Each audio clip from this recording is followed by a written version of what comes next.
Welcome back to the FantasyPros YouTube channel. My name is Derek Brown. In today's video, we're going to talk about the top 10 running backs for this year's NFL draft class. So as we go through all of these guys, I know that there are consensus ranks you can find on FantasyPros.com for all the rookies. Mine differ a little bit from those ranks. So let's dive in, people. So number 10 running back that I got to talk about here, and I know that I'm coming in below consensus. I like him. I don't love him as much as the consensus. We got to have a conversation about Quinshon Judkins. And looking at Quinshon Judkins, went out to the combine, crushed it, tested extremely well. Former committee backfield mate with TreVeyon Henderson at Ohio State. I think he's going to be a really good player in the NFL, man. Should be the 1A for a committee in the NFL, the early down portion of this. Don't think he's going to offer a ton of upside in the passing game. He can catch passes, but a player with a compact build, and he can break tackles really easily, especially with that upper body strength. Like, incoming defenders are going to get a stiff arm in their face. Anybody trying to lazy wrap him, trying to get their arms around him, he can break arm tackles. That is not without dispute. Gets up to top speed quickly, a really talented player, going to find a home very quickly in the NFL draft and be a very productive player in the NFL. All right, to the next running back up on this list, and people might be surprised. I know that I'm higher than consensus on him, but we need to talk about Brashard Smith, running back out of SMU. Extremely talented running back. Tested well at the combine, running a 4.3940, and this matches up with the tape. The way that Brashard Smith wins is with silky smooth movement skills and speed, baby. And for everybody that's not totally aware with Brashard Smith's game and his history, was a slot wide receiver at Miami before transferring to SMU and converting full-time to running back in his final season. Player that people need to keep their eyes on because he is awesome. I mean, we're talking about converted wide receiver. So yes, all the things and tropes that you would believe out of a converted wide receiver do translate and are true about Brashard Smith. This guy is a pass game weapon. And in the NFL, you can line him up. He can run around outside of the backfield. So wheel routes, flat routes, he can do that, angle routes. But you can also line this guy up in the slot and out wide, and he can win. Obviously, with the wide receiver background, it helps him a ton.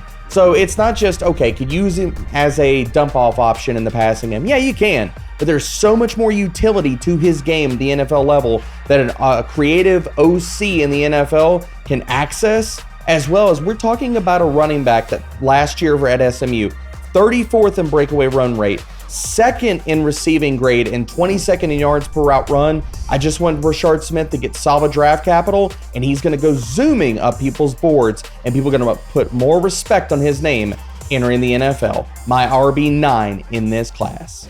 All right, next player up here, RB8, Devin Neal, running back out of Kansas. He's a stud. Devin Sweet Feet Neal is what I keep calling him, and I can't come up with a comp for this guy. He is such a hard player to comp because when we talk about his skill set, it's really one of a kind.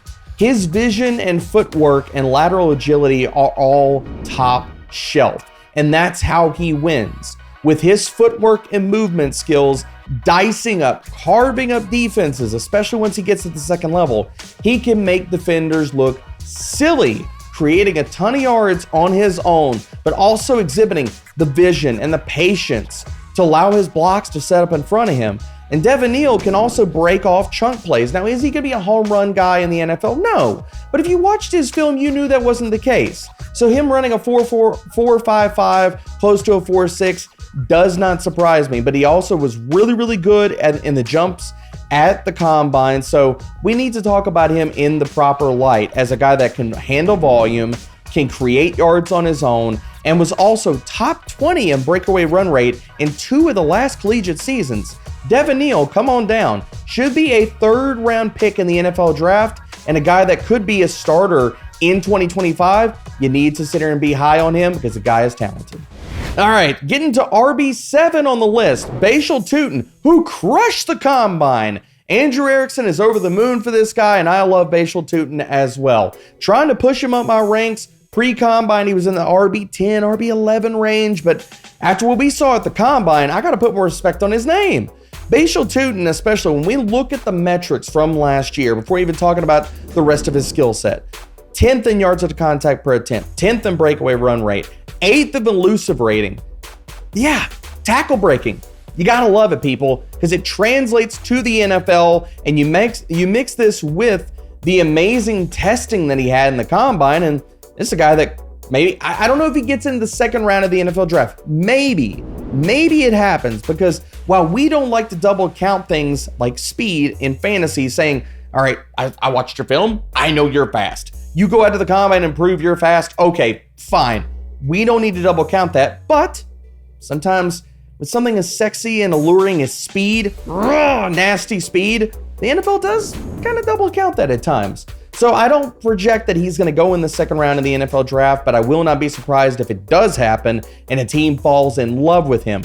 Probably going to sit in that third round range in the NFL draft, and then that is perfectly fine for Bhayshul Tuten to get really good draft capital, earn a job, and be a fantasy star in 2025.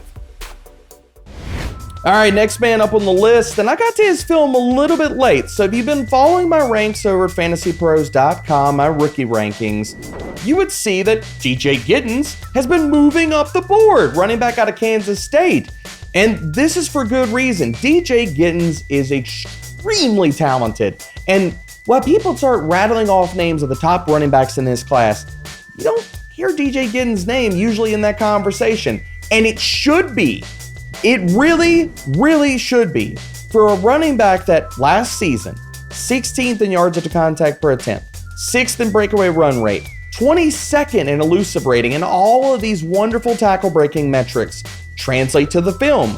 For a player that he has the size, and I think his pass game utility and what he could actualize in the NFL in the receiving game is kind of being slept on. For a player that at Kansas State, he was lined up in the slot, lined up out wide. They asked him to run angle routes. They got a little bit creative and with his usage in that area. So I think we could see better pass game usage in the NFL for DJ Giddens. And if that happens, it's wheels up, baby, because you want to talk about him as a rusher. This guy is creative. He can create yards on his own. So not only following his blocks and taking what the offensive line gives him, he can create yards for himself. And that's one of the skills that really, for me, when I'm breaking down running backs, translates to the NFL. If we put you behind a bad offensive line, a good, a great, a mediocre, an average offensive line, it doesn't matter. If you can create extra yards for yourself and make big plays, both with your lateral agility and your explosiveness, it translates every single time to the NFL. And that's what I want to talk about, because DJ Giddens has that. You see him get into the second level, he will put his foot in the ground, plant, and explode the opposite direction, avoiding guys, and he can reverse the field. So while at his size and more of an upright runner, he has underrated contact balance. There are moments where you see him drag defenders, push the pile. You marry that with his ability in the open field, sky's the limit, man. I love DJ Giddens, my RB6 in this class. Okay, we've arrived at the top 5, people. Top 5. Let's go. RB5 on my list, pre-combine and post-combine, is RJ Harvey out of UCF. And people, the first thing they want to talk about with RJ Harvey is he's 24 years old. Let's give some context to that. RJ Harvey played quarterback and before transitioning to running back. And we need to talk about, because the fact is, I don't care that he's 24 years old. Is that going to shorten the shelf life of him as a running back in the NFL? Sure, maybe. Does he get a second contract? We shall see. But that first deal, that first contract, gets good draft capital. He's going to be productive. And that's what we really should be hammering down on RJ Harvey, because 4 to 5 years, shelf life for a running back in the NFL. Unfortunately, that's the case for a lot of players. Not all, not most, but some. So RJ Harvey, I'm not worried about the age. You look at him on tape and you look at the metrics, and he is fantastic, people. For a player that over the last 2 seasons has been top 20 in both breakaway run rate and elusive rating, he's a tough runner. He has the leg drive and underrated power to really make some noise when you get into these short yardage situations and at the goal line. He can pinball off defenders and pick up extra tough yards. For a player that, I'm not saying he's undersized, but is he 220? Is he 6 foot? No. He runs like a bigger running back, though, and RJ Harvey is explosive. You need to give more respect in your rankings and pigeonhole him, circle him on your draft boards, because this guy is going to make some noise in Dynasty and redraft in 2025. Okay, number 4 on the list, and people call me an Omarion Hampton hater, and I'm not. But here we are. Omarion Hampton, who is the RB2 on a lot of people's lists, is my RB4. Now, this is all, again, let's put into context when I'm taping this video and when we are having this conversation. I do not dislike Omarion Hampton. I do not hate his skill set. He went out to the combine and crushed it. And he is in my tier 2 of running backs and inside of my top 5 running backs. Is he my RB2? No. Could that change if he gets first round draft capital and other guys go in the second round that I have above him in the top 3 running backs for this class? Sure. Rankings right now are fluid. And this is not me capitulating or setting anything up. This is the reality of where we are right now in the NFL draft cycle and how things change once we get draft capital attached and landing spots attached.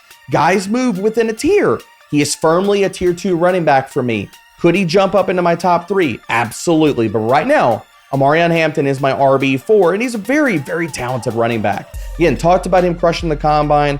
Again, when we turn on the film, he can gobble up volume, and the metrics are awesome. For a player that was 11th and 12th in yards to contact per attempt over the last 2 seasons, top 26th in elusive rating in both of those years. Again, we know that he can be the centerpiece for a rushing attack, for an offense, to be a workhorse, maybe a bell cow. I don't know if he's going to play 60%, 70%, or maybe he plays that 90% plus of snaps in the NFL. But regardless, we're looking at a running back that can handle high volume, handle 20 touches per game, because that's what he did in college. Final collegiate season, 20 or more carries in 67% of his games. Omarion Hampton, if he goes in the first round of the NFL draft, which I kind of think if he goes to the Chargers or the Steelers, wheels up, baby. He's probably going up my ranks, and I love him. Okay, to the top 3 running backs in this class. Kick this off. Number 3, TreVeyon Henderson, who at the combine kind of corrected all of us, had the little placard in front of him. Trey Henderson. So I'm going to stick with Trey Henderson. Trey Henderson is an immensely talented running back. But before we get to the skills and the metrics and all the great things about Trey Henderson, we have to talk about the injury history. So over the last 3-4 years, he has missed multiple games, had surgeries to correct foot issues, had an undisclosed injury in 2023 as well that he missed 3 games. So the volume concerns are real for Trey Henderson. Ohio State tried to limit him and keep him healthy, keep him on the field. Could we see that and probably see that in the NFL? Sure. That doesn't mean that Trey Henderson can't be crazy productive and uber efficient. If he gets 12 to 15 touches per game and he's crazy efficient because he has home run speed, he has the ability to break off big plays and really kick that efficiency up to the next level, then are we going to care that he has 12, 15 touches per game versus 20 touches per game? No, we're not. Nope, not at all. And he has the juice to do it.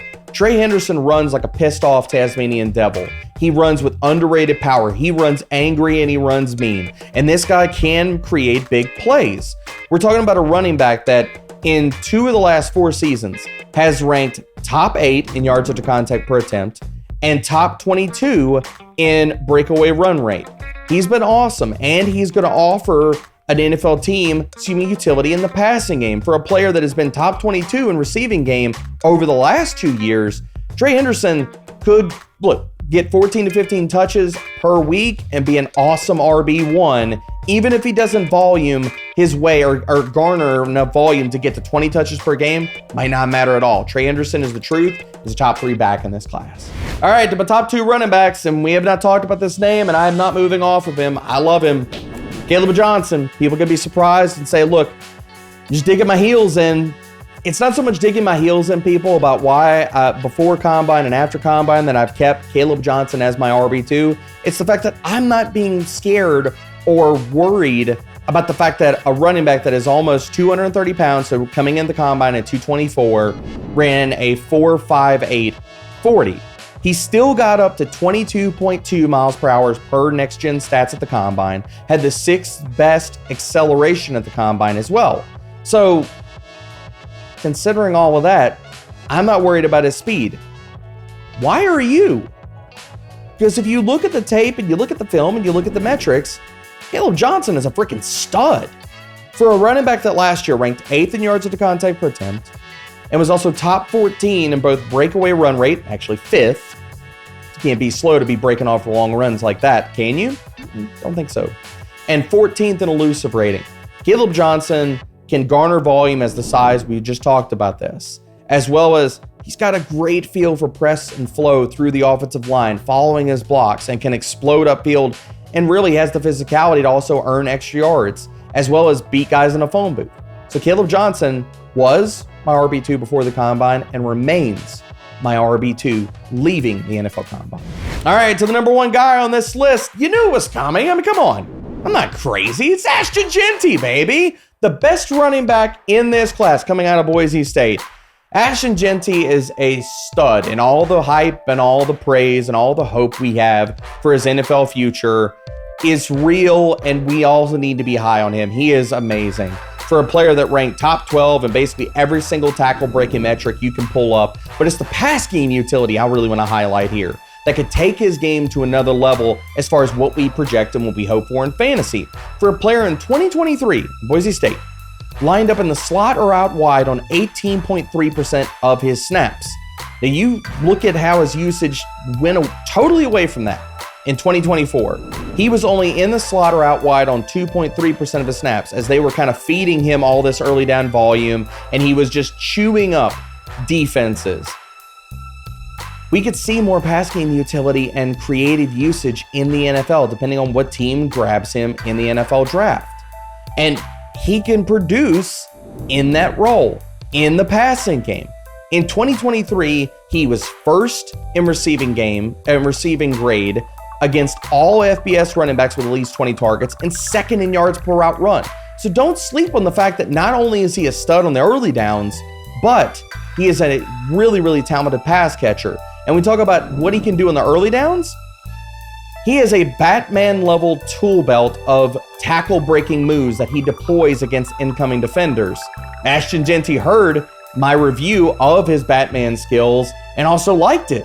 So looking at Ashton Jeanty, he's awesome. The RB1 of this class. And I will say it, a legendary prospect. He is amazing, and he should be your RB1 in this class as well. And we're going to be drafting him a ton in Dynasty rookie drafts and in redraft for very, very good reason in 2025. Before I get up out of here, those are my top 10 rookie running backs for this NFL class. If you want to see our expert consensus rankings for this year's rookie class, again, I talked about it. You gotta head over to fantasypros.com/rankings, check out the ECR, check out everybody where they stand for these rookie running backs. It's an amazing class, and they're gonna make a ton of noise in the NFL in 2025. Strap in, get ready.